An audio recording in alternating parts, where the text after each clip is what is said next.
Oh, hello. This one is titled Disassembly. You might be wondering, why disassemble the car? Well, a little bit of tragedy struck. The only thing I had to do was bleed the clutch and torque the wheels, and I would be good to go for a drive.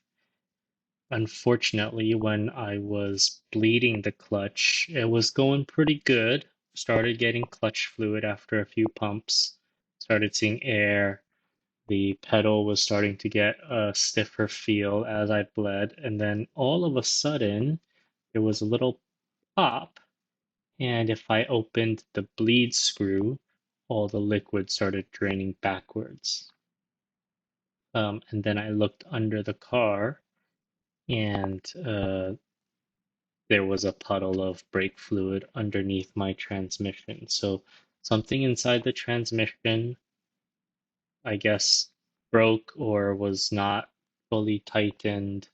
And basically, I have to pull the engine and the transmission to figure out what went wrong.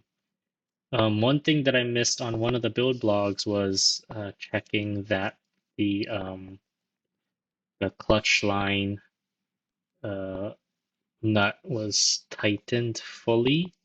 I missed it. I didn't check it before I mated the transmission to the engine, and that is currently what is the theory.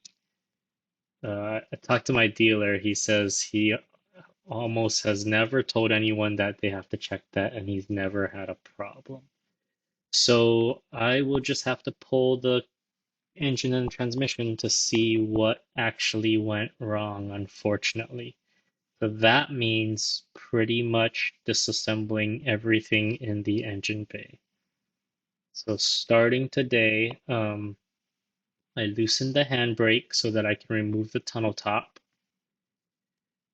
And I needed to remove the tunnel top so I can undo the reverse light um, uh, wires so that I can pull the transmission. Then I drained the oil from the sump, and I also drained some of the oil from the oil pipes. Um, I undid the throttle cable from the throttle lever on the plenum, and I removed the plenum, and I removed the airbox from the plenum. I also undid the battery and the electrical cables for the battery, and then I removed the temp sender cables, which go from the engine to the submarine assembly to tell the coolant temperature. Um, that took 3.5 hours today. I will have to do more tomorrow.